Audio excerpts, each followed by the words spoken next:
I'm Lenny Rashid, and this is Africa Focus. Welcome to the magazine show that not only entertains you, but also keeps you informed. Let's take a look at some of the stories we have prepared for you today. Migration crisis. A Gambian teenager grapples with housing in the port city of Marseille. Black Tunisians push for equality in their country. And finally, we are in Burkina Faso to meet the country's strongest man. Before we get into the main stories, let's take a look at the news that made the headlines around the continent. DRC Congo's parliament held its opening session Monday after a bitterly fought election that ushered in a new opposition president but left the National Assembly dominated by supporters of former leader Joseph Kabila. The session opened just 4 days after Felix Tshisekedi was sworn in as president of Sub-Saharan Africa's largest country, replacing Kabila, who had ruled the country since 2001. The handover marked the country's first ever peaceful transfer of power since independence from Belgium in 1960, although it was disputed by runner-up Martin Fayulu, also an opposition candidate, who branded the outcome as rigged. But the new president will have to share power with Kabila's supporters, who will control parliament for the next 5 years after winning an overwhelming majority in the 500-seat National Assembly. Former South African President Jacob Zuma, who was forced to resign last year under a cloud of corruption scandals, allegedly accepted monthly bribes from a security firm, according to a witness at a judicial inquiry. Angelo Agrizi, ex-chief operating officer of the Bosasa Contracting Company, has given days of bombshell testimony to the Zondo Commission probing allegations of government corruption under Zuma. Agrizi said Bosasa made monthly payments of some 300,000 rand, around 1,900 euros or $2,200 to the Jacob Zuma Foundation. The money, hidden in a luxury bag, was received through Foundation President Dudu Myeni, the former chair of South African Airways, Agrizi alleged. Zimbabwe's most successful and internationally renowned musician Oliver Mtukudzi, who passed away at a clinic in Harare from diabetes, ended a career that spanned 4 decades and 67 albums, was buried Sunday in a ceremony that befitted his status, with most mourners singing and dancing to the tunes of his songs. Thousands descended to his hometown village of Madziva, carrying posters of Mtukudzi's photos printed on them. Mtukudzi's music cuts across generations, and in his later years, he produced duets with younger musicians, some of whom he nurtured at his art center in Norton outside Harare.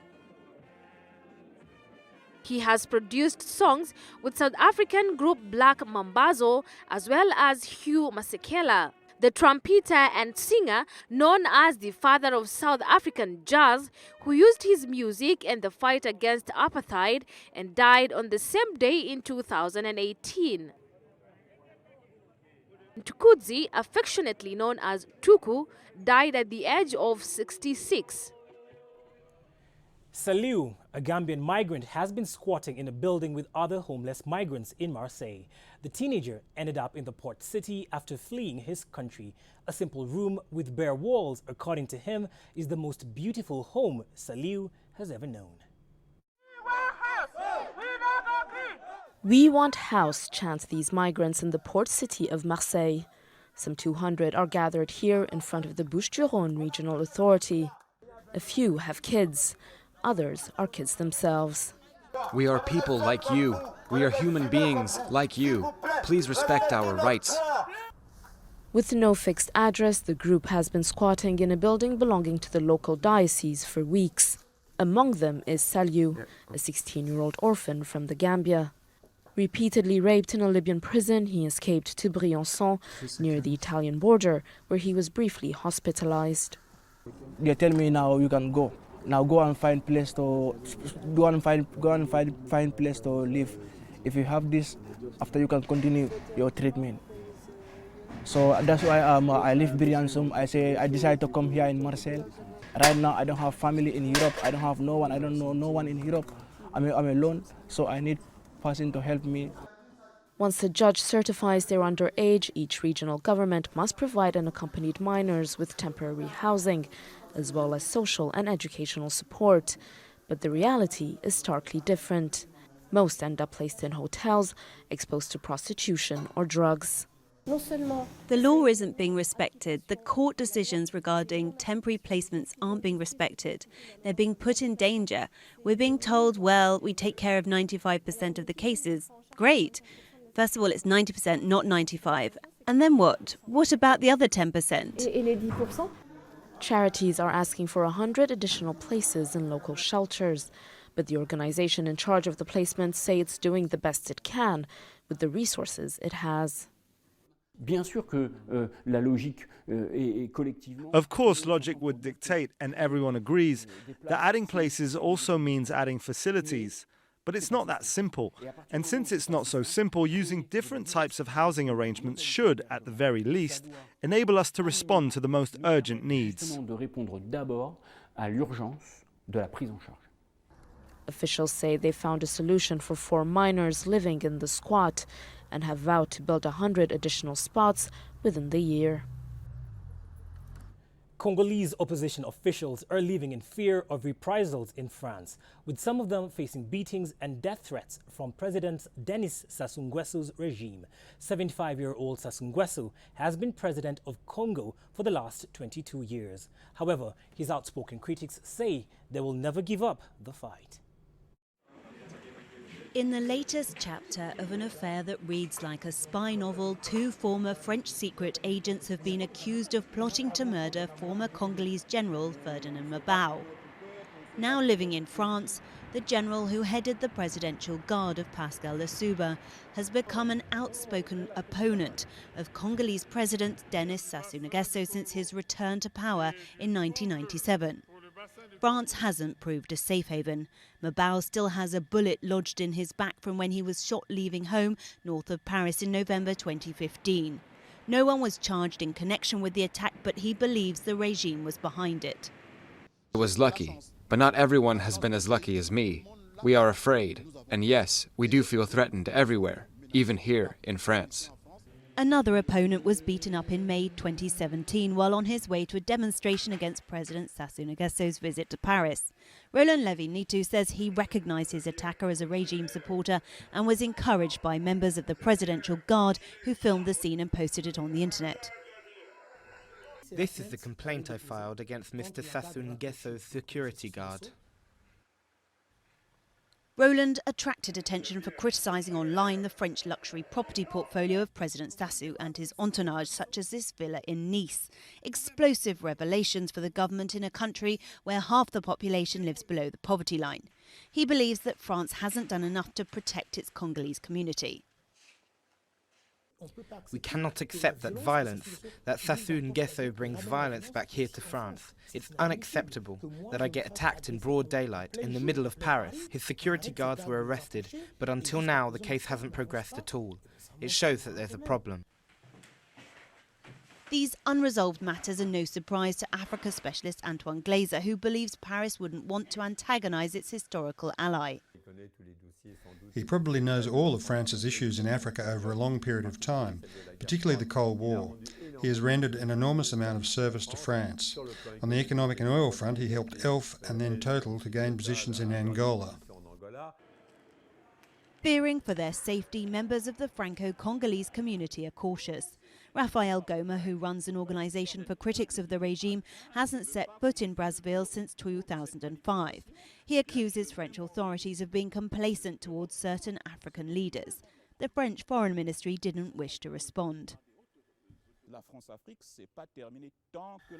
France-Afrique is not finished. As long as France has stakes in Africa, especially oil, uranium and who knows what else, France will always continue to manipulate these leaders because they favor people who serve French interests.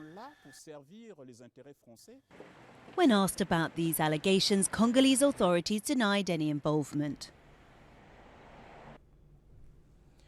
8 years on from the 2010 Tunisian revolution, the country's large black minority, roughly about 15% of the population, say they have yet to fully experience the freedoms that their fellow citizens enjoy. Nadia Borgi says she wants to be considered as equal, but fears she will end up buried in her town's so-called slaves' cemetery because of her darker skin. At this cemetery in southern Tunisia, Nadia visits her mother's grave. In this district on the island of Djerba, dark-skinned inhabitants and those with lighter skin are not buried in the same place. Nadia's mother was buried in a piece of land in the so-called slave cemetery. 2 other cemeteries lie a stone's throw away, reserved for ahrar or free men, people with light skin. This situation was always like this. We got used to it. Cemeteries for slaves and cemeteries for free people. Everyone has their own corner. Black Tunisians, including some descendant from slaves, make up a minority that is barely visible in the North African country. On October 9th, Tunisia's parliament adopted a landmark law penalizing the use of racist words, the incitement of hatred and discrimination. These acts are now punishable by 3 years in prison and a €5,000 fine. Of course, this law will free us somewhat from this sort of ghetto and separation. Today, when we ask to fix all this, we have something to head towards. We will head towards justice.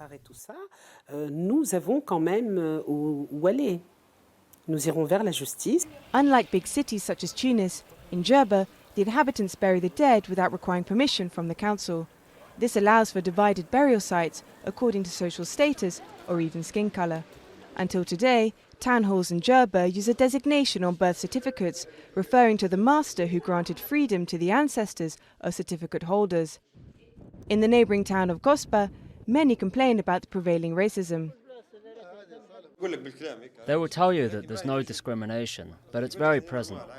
They say there's no difference between white and black, but in reality it's the opposite. In reality, they despise us. The mentality here hasn't changed. For activists, the October 9 vote is already recognition by the Tunisian state that the problem exists. They are now hoping to move towards reconciliation, ending distinctions based on skin colour.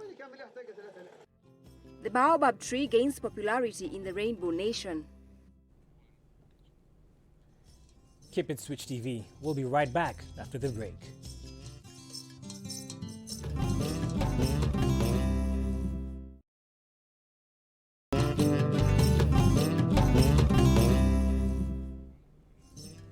Welcome back. You're watching Africa Focus here on Switch TV. When translated in Arabic, Zard means success. However, in Somaliland, Zard is an innovative mobile money platform that eases payment. Large stacks of cash that are not only inconvenient but pose a security threat are slowly becoming a thing of the past. Abdi Hakim Osman is in the mood for a cold drink. But there's no need for him to get cash out. His phone does the job. This is Somaliland, a country where modernity and deprivation come face to face. When it comes to making payments here, most city dwellers use Zard, a mobile platform. We buy everything with Somaliland shillings using our mobile wallet. First, you have to load your phone with dollars, then you change them into Somaliland shillings. And after that, you can make your purchases in the local currency. You can have as much as 10, 20 or 30 million shillings. The country launched its own currency in 1994, but after years of political and economic instability, it has lost almost all of its value. You need handfuls of cash to make even the most simple purchases. In the streets of Hargeisa, you often see traders equipped with large stacks of paper money. For the first 3 years, $1 was worth between 7,500 to 8,000 Somaliland shillings, but now it's 10,000 shillings. Somaliland declared independence from the rest of Somalia in 1991, but is not officially recognized by any country. It has only 2 banks, and people are wary of the banking system. The people don't put their money in government banks because they have no faith in them. They prefer to put their money in private banks or on their mobile wallet, and this contributed to the currency devaluation, also making the dollar stronger. Today, Zard has 850,000 users, a quarter of the population. Critics of the platform are concerned about the lack of regulation, as this mobile money is not controlled by the central bank. For others, this new economic system, with its air of modernity, offers hope for greater recognition on the international stage. 2 years ago, Rwanda became the first African country to introduce car-free days. Ethiopia soon followed suit. Now Kenya seeks to introduce car-free days beginning February on certain streets. Hawkers will now freely trade their wares and merchandise during the select days. Hawkers, who will going forward be called itinerary traders, will from next month be allowed to freely trade in the Central Business District every Wednesday and Saturday. This is part of a government pilot initiative dubbed Car-Free Day that will see over 100,000 traders allowed in the CBD, in the process raising an estimated annual turnover of 3.8 billion shillings.